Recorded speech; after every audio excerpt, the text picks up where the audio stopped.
this is kind of a follow-along question, which has to do with the Torah and the law specifically, and just coming to grips with how we today as modern Christians are supposed to be viewing the law. Like what role does the law serve in our Christian faith today, if any?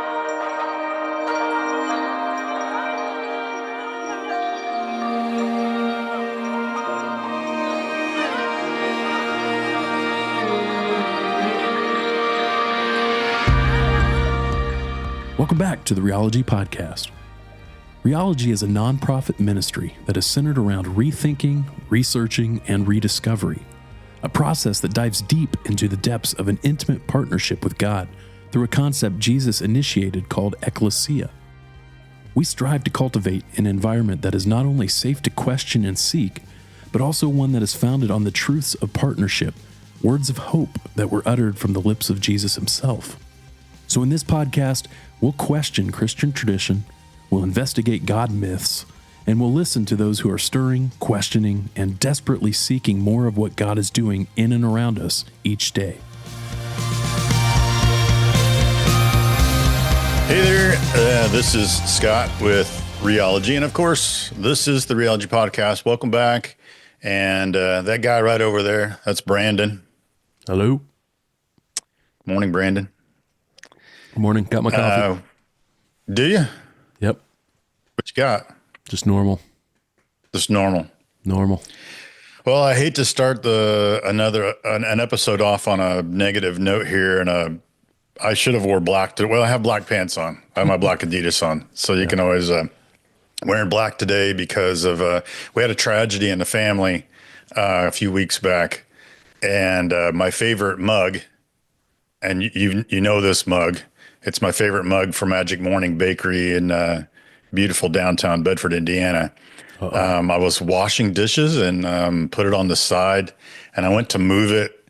You know, and when you have one of those movements where like you move too strong, yeah, and boom, I swear in slow motion, I'm watching this thing like tumble down to the tile kitchen floor, knowing exactly in that split second, but though it felt like 4 minutes in my mind, like this is over. This is not good. It's the end of it. So yikes. Shattered into pieces. And hopefully my good friend Derek Willoughby in Bedford, Indiana, is going to get me a replacement sometime soon. Still open? But oh yeah, that's a gold mine over there, dude. Okay. It's a gold mine. I don't get down south much. Southern Indiana. If you are through Bedford, Indiana, you should stop by. It's an awesome bakery, and it's fairly cheap. So it's not a frou-frou fancy pants and a charge of $15 for a croissant kind of bakery. Yeah. And the other problem is I'm on the keto diet now, so they probably don't have much for it's low carb. No, that whole bread thing. Bakeries aren't good for low carb. Maybe they just give you just a cheese croissant without any bread in it. Just made of cheese. That'd be cool. So my friend Jason High had sympathy on me, and he sent me this new IU mug. That's pretty cool. That's pretty cool. So I'm drinking Slow Motion, which is the Counterculture brand decaf. It's the last. I'm out of coffee over here. I got to figure it out. Kicking Horse is Sin Coffee. Kicking Horse. If you want to, promote a up and coming podcast, this is the one. This is the one. So I'm drinking a little cafe au lait today out of this IU mug, and nice. Hoping the Hoosiers fix their problems this season. Well, I know how they fix their problems. It's real simple. Coach. Get a new coach. Yeah. Real easy. Yeah. New coach. We'll see. I'm ready for it. I'm numb to the Hoosier basketball team this year. Yeah. Yeah. It's a sad state of affairs. It's not really super. It's kind of sad. There's a pro and a con. When you're looking forward to football season as an Indiana Hoosier fan, that's true. Something's really crazy. This world's crazy. Yeah. So anyway, it's too much to ask for good football and good basketball in the same. Yeah, I guess so. Same year. Apparently, we have one team that broke records, 100-year-old records. and then the other team that's just can't seem to do anything. But what can you do? Yeah, watch, and then after the game, wonder why I watched. That's the circle of insanity that I'm currently in. So anyway, okay, so this is obviously a little series that we do, Brandon and I do, about talking about God over coffee and all the questions we might have, and questions that people like you might have when it comes to like a point in your life where you start stirring about, what does God want with me? And when you start investigating, obviously these kinds of questions come up because there's quite a bit of them. So today we're going to talk about what, Brandon? We're going to kind of continue a theme we've had going for the last couple of episodes. A couple of episodes ago, we talked about the Old Testament and the stories in the Old Testament and whether they should be taken as historical fact or not. Then we talked about the Bible generally, how we as Christians are supposed to be using it as a tool, maybe. And then this is kind of a follow-along question, which has to do with the Torah and the law specifically, and just coming to grips with how we today as modern Christians are supposed to be viewing the law. Like what role does the law serve in our Christian faith today, if any? That's the question. Yeah, that's a good one. I think Torah is like this mysterious word, church word that we hear every once in a while, and not all the time, but every once in a while. And we feel like it probably is important, but since it doesn't get talked about enough, we think that it's not that important, possibly. And also, since it's in the Old Testament, in our minds, as we've said before, our minds tend to go like, well, it's old, and we should be focused on the new. And so it was probably important, and it probably has a part to play in the whole story, but probably not that big of a part. And so we'll just kind of move on. So I thought maybe we would spend the first couple minutes here just talking about some Jewish stuff, since, Jesus was a Jew. The whole Bible encompasses Jewish people, Hebrew people, and a big chunk of the Bible, the Old Testament, follows primarily like one lineage of family. It is kind of important, as we talked last time, about like seeing the whole Bible through a different lens than we typically see, in a 21st century American culture, and even a 21st century American Christian culture specifically. And so I thought maybe we would just kind of, at the very least, take the brush and clear off the dust to reveal kind of a little bit what's underneath, and not go like too incredibly deep, because number one, I'm not qualified to do that. And so I don't want to butcher it. But number two, it's probably, for someone to go and investigate on their own if they so choose.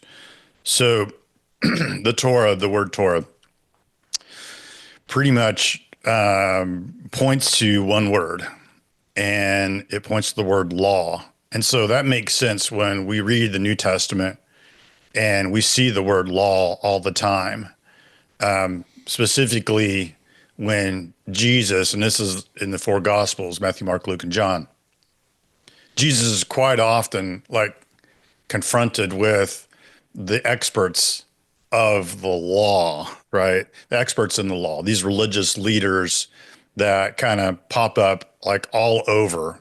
I used to think, as a friend of mine used to joke all the time, like those dudes were around the corner everywhere Jesus went, because Jesus could say like, yeah, they just pop out from around the corner. Hey, what about and so you're like, well, what were they doing there? But it's probably very important to note that these guys probably wanted to keep their eyes on this dude, because they didn't really trust him. Something was going on, but they just couldn't figure out what. And so every time we see the word law in the New Testament, it is pointing back to the Torah. And so the Torah is the first 5 books in the Bible that we know of. In the Greek, it's called Pentateuch, which literally means 5 books. Very creative. Sounds like a much more creative word than actually what it really is. So we talked last time about, if you remember, we were talking about like the Bibles, how the Christian Bible was set up at a certain point in time facilitated by the Roman Empire through Constantine, actually. Yeah. This council came together, right, of all these bishops, hundreds of bishops from all over, and they said, we need to figure out, we're gonna create the canon, right? It's because everybody's got these crazy ideas out here. And we need to create an official canon to kind of like, nix all of the, bad doctrine, the bad, theology, and the false teachings and stuff like that. And so they did that. So the Christians, we have a Bible. We have 66 books, and some of them, majority of them are in the Old Testament. The rest of them are in the New Testament. And then there's order to it. There's how we've put them in order: Genesis, Exodus, Leviticus, and so on. And so the Jews, though, their Bible is different. Mainly, it's different because there's no New Testament. They don't believe that Jesus was the chosen one, the Messiah, and so therefore they only have the Old Testament. But to them, it's just the Bible. It's their Bible. It's the Bible. So Jesus knew. It's the Bible Jesus knew, absolutely. And we talked about that last time too. Like we talked about how like when anyone in the New Testament would talk about the scriptures, they are primarily referring back to what we would call the Old Testament or the First Testament, the Jewish Bible. So the Jewish Bible is actually broken down, and I said this last time too, into 3 different categories, 3 different parts. The Torah is the first one. That's the first 5 books of the Bible, and those would be called the writings of Moses. Moses is believed to have been the one who facilitated the writing of these 5 books. Then the Nevi'im is the second category, which is primarily the prophets, and then the Ketuvim is the third section, which they call the writings. And so those are the main sections. And the first 5 books, the Torah is exactly like our Bible, our Old Testament, but the other 2 sections are laid out a little differently. And so, so this is primarily the scriptures, but when you see Jesus or a religious political leader guy in the New Testament talk about the law, they're primarily talking about the Torah, the first 5 books. So, but that's not all. But wait, there's more. There's also what was called the oral law. So the Torah would be considered the written law, things that were actually written down. And then there's what's called the oral law, which was primarily taught to Moses. And because remember how we said like last time, there are some things that you see written in the scripture, and those are the things that they knew happened and they wrote those things down. Yeah. But there had to have been like tons of other things like in between, right? Filler pieces. And so context would be a big deal. And so the oral law gave the written law like context and exposition, right? It expounded on what the written law was about. And so eventually this was, again, oral tradition, right? Oral law.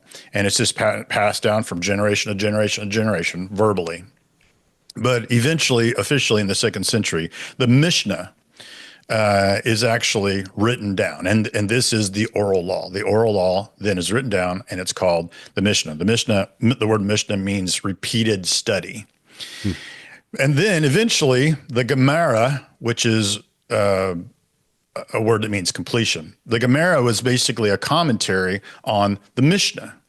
Okay, so again, we have the law, the first 5 books of the Bible.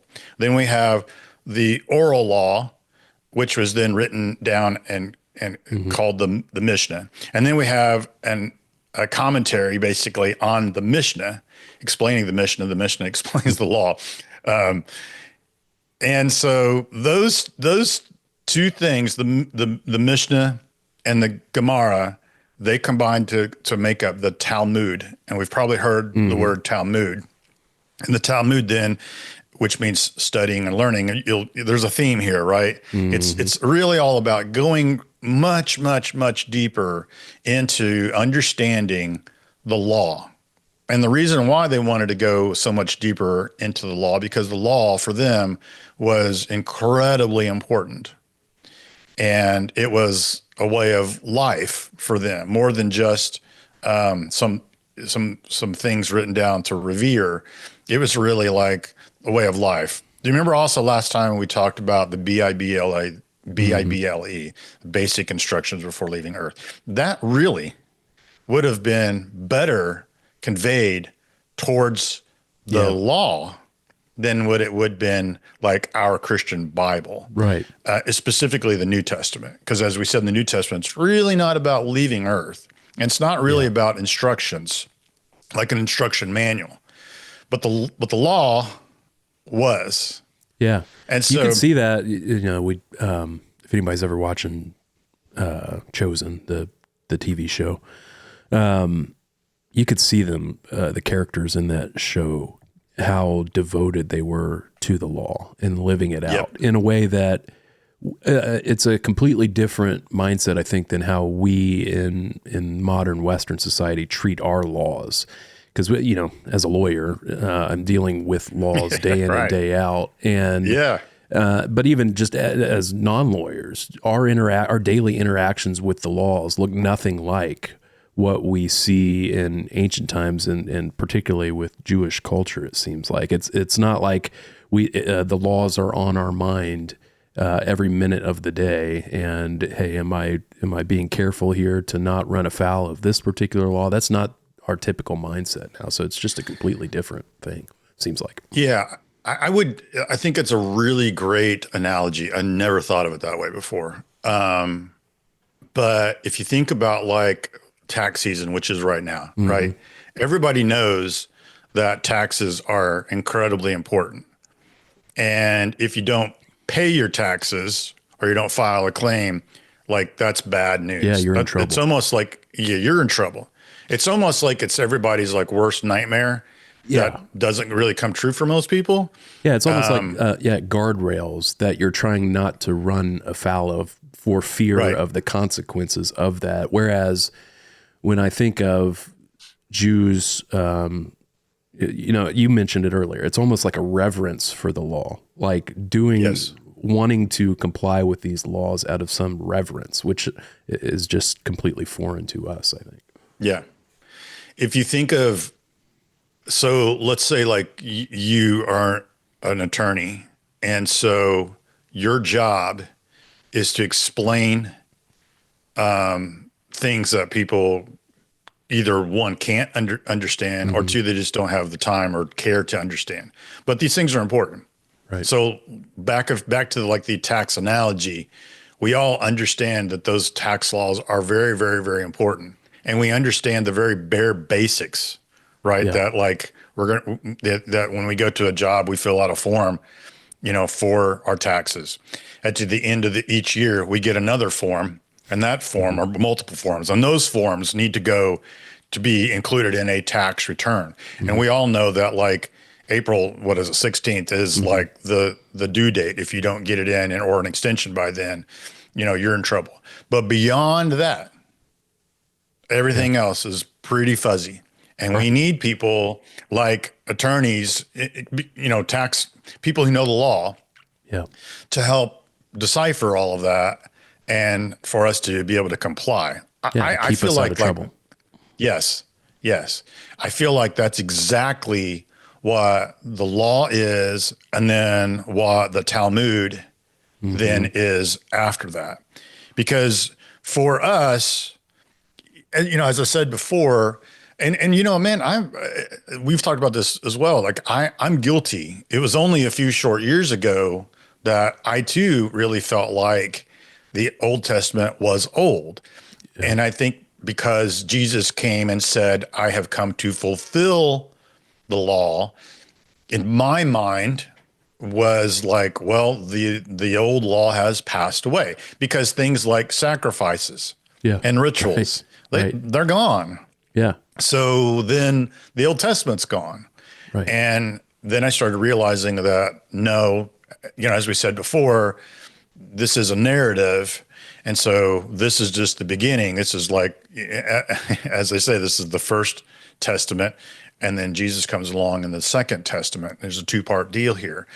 But we tend to definitely look at it and see that this is old stuff and not really understand how important it is to the whole narrative.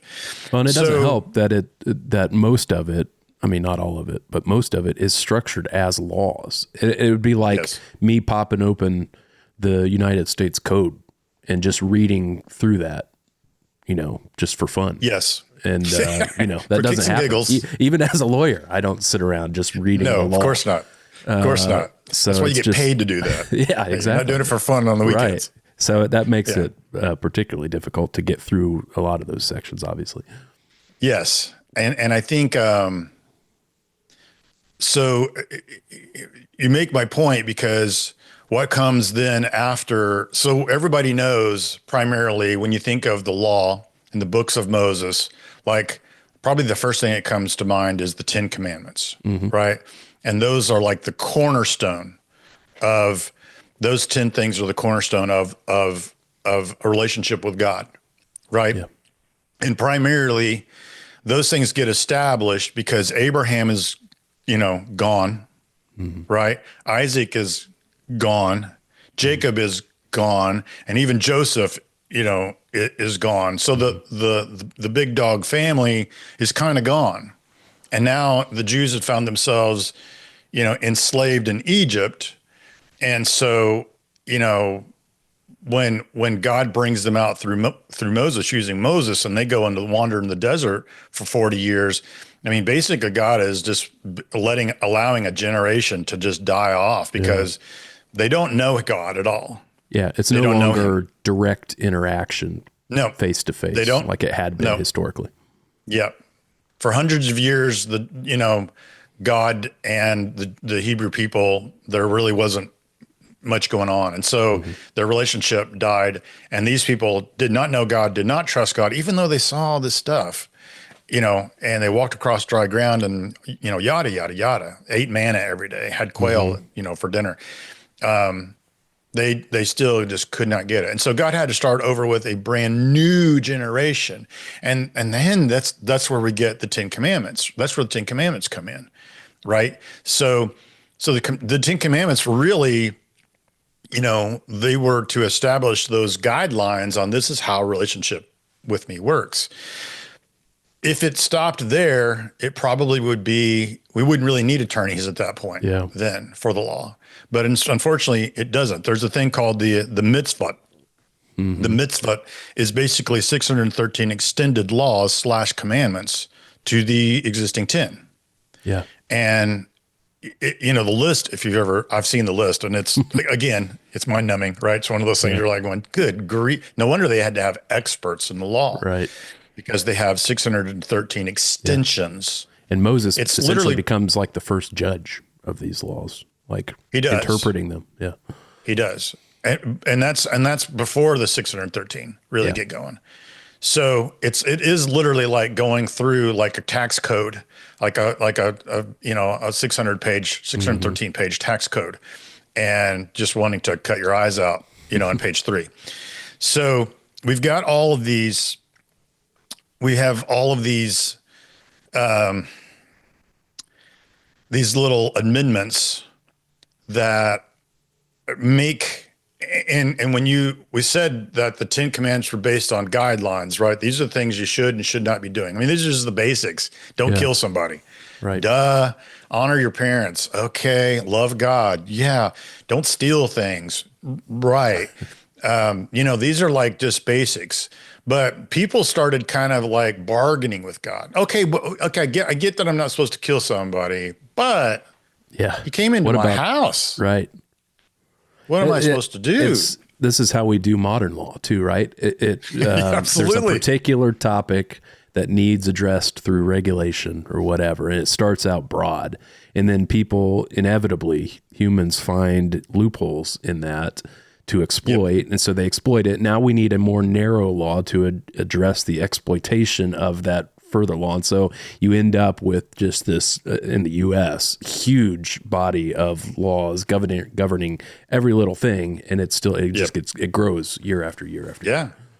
Yeah, totally. Totally. That's absolutely it. And so this thing becomes less and less like an intimate relationship and more like an attorney's nightmare. And so then when you have these experts who do know these laws, then they become like the police almost, right? And then they start nitpicking. And the problem is like the average person like me and you would not be able to live up to everything. We would follow the traditions, right? We would do the festivals. We would still do the sacrificing. We'd still go to the temple if we can. We would do all those things because primarily those are really more about culture, than they really are about law. It's like us can you ever imagine not celebrating Thanksgiving? No. Could you ever think about not going to another 4th of July parade? No. So they definitely have no problem with those things, but with the actual laws, they pretty much have to have localized police to help them. And this is where the rabbis come in. This is where the synagogues, even though the rabbis and synagogues were first set up as really good things, right? They were set up to help teach people, to reteach people their history. But eventually they get to become like the local police station. Well, and I imagine literacy also plays a role. Like how many folks are able to read the laws, or are these still oral traditions at this point? Well, let's put it this way: it's still oral. A lot of this is oral still at this point, but let's put it this way: we've talked. Chris and Tyler and I talked about this. By the time Jesus comes around, and our snapshot is very different, right? We have a snapshot of like 3 major time frames here of Jewish history, right? We have like the Jews wandering around, like carrying with them a tabernacle, right? A tent, mobile tent, and they're going all over everywhere and doing this and whatnot, right? That we have that. Then we have like the glory days and beyond, where there's a kingdom now in Jerusalem, and there's a king, and then we have kings that are good kings and bad kings, and then the kingdom splits, and then all of a sudden they go into, exile. And then we have Jesus. So we have 3 different cultures of Hebrew people. By the time we get to Jesus, the reality is that they are controlled and occupied by the Roman Empire. And so the Roman Empire is a Greek-speaking empire, and that influence would absolutely influence the area that we're talking about, where Jesus lived and did his ministry, right, in the Israel area. And so primarily they knew how to probably speak Hebrew, reading and writing certain things probably, but their culture had become more Greekized, than anything. And so that's why the New Testament is written in Greek, because number one, the New Testament isn't just for the people in and around Jerusalem. It's for anybody everywhere in the Roman Empire, all throughout the empire, because people can speak this. They know it. So being able to at that point, they would just have to trust that a rabbi knew what he was talking about, or a priest knew what they were talking about. And if a priest came to them and said, "Hey, you're breaking the law," they would just have to trust that they broke. Okay, I guess I did. I don't know. But this is where we come into contact then with Jesus, as we kind of mentioned earlier. Everywhere Jesus tends to go, there seems to be an expert of the law. We're just waiting to write him up. It's Barney Fife with his ticket book. He's just waiting to go give Jesus a ticket. And so, especially in Mark chapter 2, it's like the whole chapter is nothing but that. Jesus does like a miracle, and because he did it on the Sabbath, and he told this guy to pick up his mat and walk. Wait a minute, there goes the citizen's arrest kind of a deal going off. The sirens go off, and Jesus, you're in trouble. Or Jesus' his students, his disciples, like pick grain from a field, on the Sabbath, and they eat it. So this is where the problem really comes in, because Jesus then has to correct even the experts into understanding that, wait a minute. First of all, before you get super nitpicky about Sabbath with me, Sabbath was something created for man, Yeah. right? And it's a good thing, but it's not God, right? It in and of itself is not God. And so Jesus has to kind of set these guys straight. And so, like, when you think of the question that you said earlier, is like, is the Torah relevant today? The basic ideas of what the Torah is and the guidelines of what it does is definitely relevant, because it's just trying to get us to, like, stay in the, don't go out of bounds, to stay in the field of play when it comes to a relationship with God, which is a great thing. Yeah. I don't think God ever intended it for it to have 613 extensions, and all of a sudden now we're, it's like we're chained to it, Yeah. and it's become more of a prison Right. sentence than it has something that's supposed to be freeing. Yeah. So Now, with that said, I look at it that way. I can sympathize with folks that would have been around with Jesus. We've been living our whole lives one way, as if this law is supposed to govern our daily conduct. And now we've got somebody coming around and saying, you've been looking at this wrong your entire life, not just your entire life, but for generations, people have been doing this incorrectly. I can imagine that would be hard to take for the folks, and obviously it was. But can you imagine, like, when Jesus did say his famous little phrase of, like, I have come to fulfill the law? I mean, this is probably one of the turning points, I would guess, one of them. I mean, that's what gets them killed. Eventually. Yes, exactly. This is one of the turning points where the experts go, this guy he can't be from God. Right. Because if he is from God, he wouldn't, sacrilege. Right. He's upending everything law. we've known, we've known about God. Yeah. To these guys, like the Messiah or the chosen one is the idea is a king, right? This is supposed to be a king, a coming king. And to them, a king brings a kingdom. And for them, this is David 2.0, even better than David. And so what kind of king, what kind of chosen one comes and, he should uphold the law instead of trumping the law almost, right? And that's kind of what Jesus does. Jesus basically says, when he says that, he's basically saying, like, the law is meant to bring you to me. That's all it really is. As we said last time, like N.T. Wright talked about guideposts or signposts. That's really what the law really is. Yeah. The law really is just, signs on the boundary that keep pointing in one direction. If we want to go this way, oh no, we need to, our goal's that way. That's really what the law is. And it is the beginning of a relationship with God for a generation of people that did not know him.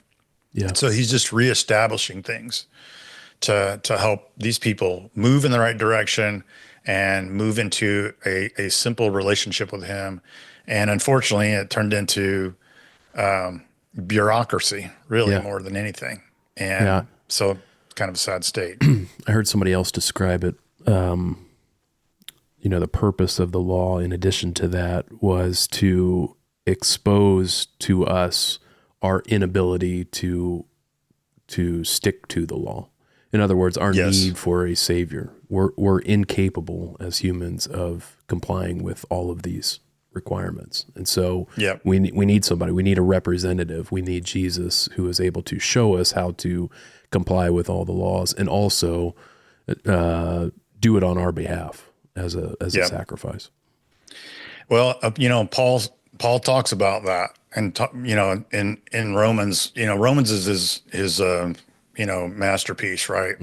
And so Romans is written from an attorney's point of view, kind of. There's so much courtroom talk and that kind of stuff, and Paul talks about the idea that the law was meant to do those types of things. It is supposed to point out the idea that we have need, that we do have failure, and that failure, drives the need for a relationship with God. That it's almost like the idea that something's missing here. Yeah. That there is a partnership. That's the way it's supposed to be. And now the partnership is broken, and the way that we are living our life is, going in the wrong direction. Right. And so that failure alone, it helps us go in the right direction. Yeah, we've talked about this several times, but it's becoming a recurring theme that I'm seeing more and more, which is this. It seems like the whole Bible is kind of exposing this, but it's our hubris as humans to think that we are capable ourselves of doing these things, whether it be going back to the garden with Adam and Eve, thinking that they're in charge and that they get to decide what fruit to eat and stuff like that. But now the law is further kind of sending that message. Look, you think you're capable of complying with these laws, but it's not you that is in charge of this. So it's just one thing after another. Yeah, absolutely. It's right on. It is definitely, as we've talked about before, sin is really a hard word to swallow sometimes, because we take that word and we encapsulate it in the idea that we have done something wrong, or we've sinned against God, and that we've made him mad. Right. Yeah. We continue to do things to make him mad, as we've said before. And really, you're right on. That's exactly really what failure really looks more like, is the attempt to do it our way. Right. And there's a way that seems right to man, and this is what we're going to do. And so the law, simply points that out. That's like, no, how's killing gone for you? Right. Not very well. Yeah. How's stealing gone for you? Not too great. It's literally a course correction, which shows and reveals that the course that you've been off course, but there is a right way to go. And so it absolutely does that. And so then when you see Jesus saying, I'm the fulfillment of that, like the idea is like, this is where the course has been going this whole time. Yeah. It's been leading to him. So I think the risk, because I could see how some would take, some of Paul's words in Romans, for example, about us not being, beholden to the law anymore now that we have God's grace through Jesus. But it's easy to see the risk of taking that to the other extreme and saying, well, that means the law has no bearing on our lives whatsoever. These things are just antiquated and we can ignore them completely. It seems like they still exist for a reason, which is what you're describing, which is as guidepost to show us God's intended design for how we are to live our lives, even recognizing, though, that we are always going to miss the mark in some form or fashion, and that's why we need Jesus to begin with. Totally. I think there specifically, Paul is probably referring to the 613 extensions than the actual idea of the law. Yeah. I think he's probably really speaking, not probably, he is definitely speaking to a Jewish audience. Yeah. And understanding what we just talked about, what the law had really become to them at this point, really become more of a hindrance than a help. And so Paul is really probably just saying, like, the system of law, right, is what is gone. Right. You're missing the forest for the trees. Yeah. That's exactly right. Because a relationship with God isn't built on a system. It's built on love and relationship. And so to me, that would be, and the funny thing is, dude, is that we can parallel that today. Yeah. We still seek out a system. Yeah. And I think that would be like the main point of this whole thing, is like, does the Torah, is it relevant? Probably the big point would be that once the Torah turns into a system, the system is what is a negative. And for us today in our culture, we do set up systems. We still have a system in play. Yeah. That's been around for, centuries now. And so I'd say that's probably where we could really kind of put the flag in the ground is that, once it becomes a system, it obviously is less of a relationship at that point. Yeah. I mean, this is what we talk about all the time. Yep. You become beholden to the system rather than what Jesus intended. Right. And when Jesus, and then it really sheds the light on the thing that we talk about all the time, which is the underlying value of rheology, which is ecclesia. When Jesus says ecclesia, he's going way beyond the system. He's going into partnership, and I'm still trying to help people understand that God is a holy God. He's different. He's unique.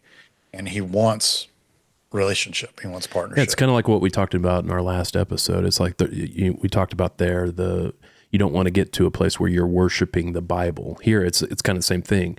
It's easy for folks to worship the law in the Jewish culture rather than what the law is standing for. Yeah, totally. Yeah, it's we want a system because it's easier, and it's and we can see it. It's tangible, and we can go, okay, well, I didn't do A, B, and C, so I'm good. Mm-hmm. I'm okay. And instead, I did 4, 5, and 6, and 4, 5, and 6 leads to 7. So cool. This is it. It's mechanical, and it's predictable. Yeah. And it requires way less effort. And that's just not really what God had in mind at all. From the whole Rheology team, we hope these podcasts are encouraging and educational. Rheology exists for 3 main reasons: to reach, train, and equip those who want to go deeper with God in this partnership called ecclesia.